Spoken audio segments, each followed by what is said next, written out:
Interrogations can last for long durations, sometimes stretching for hours or days, but exceptional situations exist where they are resolved in mere seconds. From accidentally confessing to Hall of Fame escapes, here are 5 instances of remarkably fast police interrogations where confessions or escapes occurred almost immediately. Beginning with Raymond Gates, who displays how to get locked up instantaneously. The problem is that the video, she was live streaming at the time. Okay. A bunch of people saw it. Okay. Hundreds. During the interrogation of Raymond, who was brought in for assaulting a 17-year-old girl, the police were faced with the challenge of proving lack of consent. You had sex with one of them, and she alleges that you raped her. No, it was consensual. Nobody was forced to do anything. There was nothing. It was just I had sex with a girl. The available footage only captured part of the attack, making it difficult to establish a clear case. However, Raymond's interrogation took an unexpected turn when he quickly made a significant slip-up. Right, when she screamed, "Stop, please don't do this, it hurts so much." I was already inside of her at that point. I mean, like the "oh no, stop," I'm already like inside of her there, man. That's already, like, that's when she's like, "oh, it hurts," which it hurts when a girl gets her virginity taken. Due to the incriminating evidence in Raymond's slip-up during the interrogation, the police had a strong case against him. As a result, he was swiftly convicted and sentenced to 9 years in prison. It only took less than 10 minutes. If you thought that was fast, watch how quickly the next suspect slips up. Quantrell Schwartz's interrogation concluded in seconds, but not the way you'd imagine. Quantrell was apprehended for the charges of strangling and assaulting a girl, crimes that he desperately hoped to avoid being convicted of.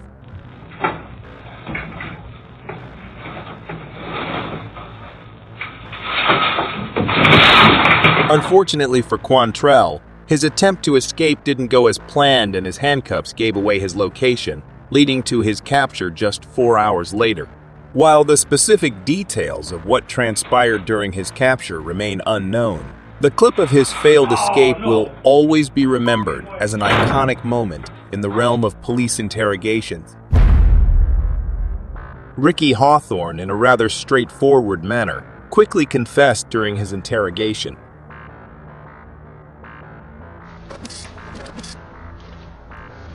Ricky was discovered at the crime scene covered in blood, alongside the bodies of Larry Kutcher and Tommy Schemes. Evidence, including Ricky's DNA, pointed to his involvement in the assault.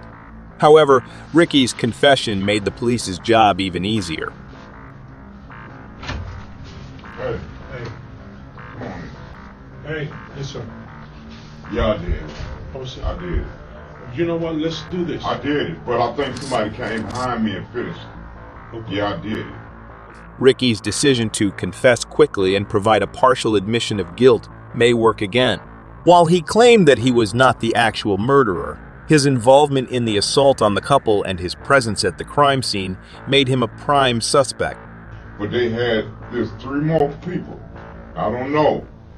And you know what? They was living when I left, but I think somebody came in behind me and finished them off. I did beat the shit out of them, but it was somebody else. I left. Okay. By speaking up and implicating himself, Ricky may have weakened any potential defense he could have presented. Staying silent could have given him a better chance at avoiding conviction, as it would have placed the burden of proof solely on the prosecution. Despite Ricky's assertions, the evidence conclusively established that he was responsible for the injuries that caused the couple's death. As a result, he was convicted of first and second-degree murder, along with battery for his assaults on Laura.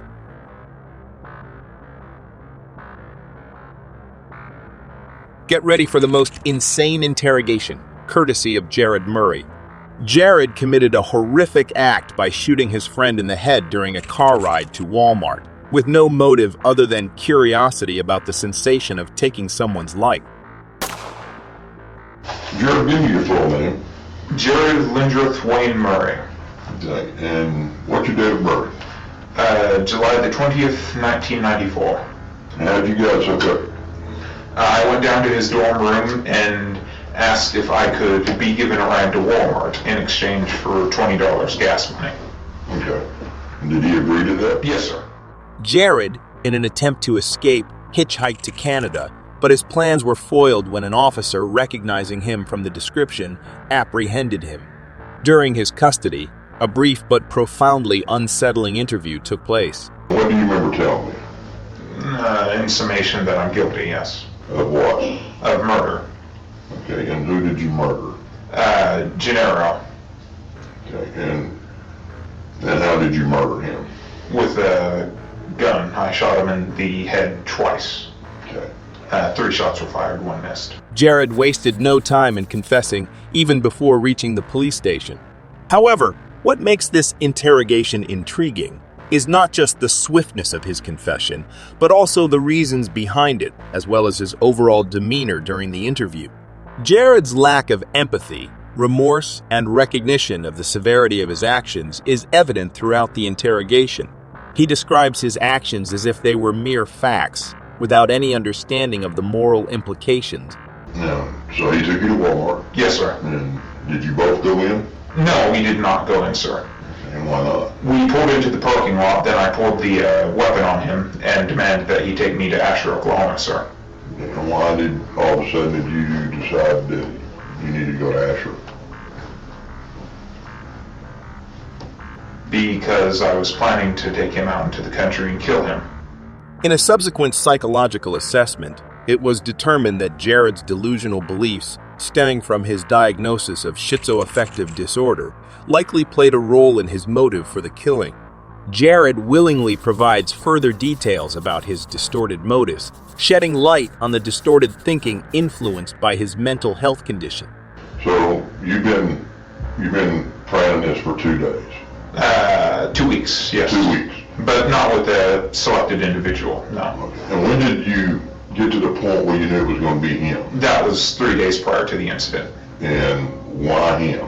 Of all the kids in college here, why him? I believed that he would have had the least impact, sir.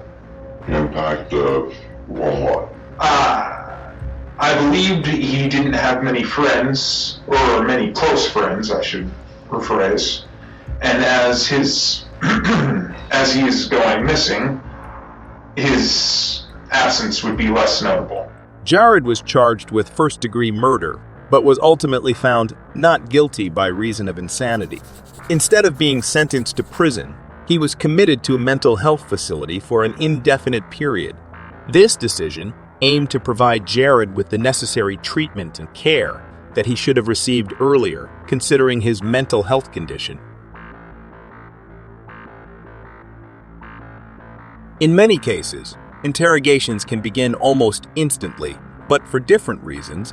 In this particular case, an 18-year-old suspect was brought in after allegedly hitting a police officer with his car. Upon being detained, he was immediately read his Miranda rights. Investigation, obviously you're not free to go because you have warrants for your arrest.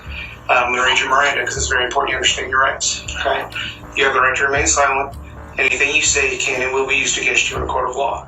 At the age of 18, this individual demonstrated a remarkable understanding of his rights during the police interrogation. Do you understand each of these rights I've explained to you? Yes, sir. Have these rights in mind, do you wish to talk to me now? Yes, sir. I'm sorry? Say what did you Having these rights in mind, do you wish to talk to me now? Yes, sir. Yes, sir. You don't want to talk to me? I just call my mom. Okay, you can call your mom at the jail. He effectively exercised his rights and managed to outsmart the detectives, assuming he wants to spend his life in prison.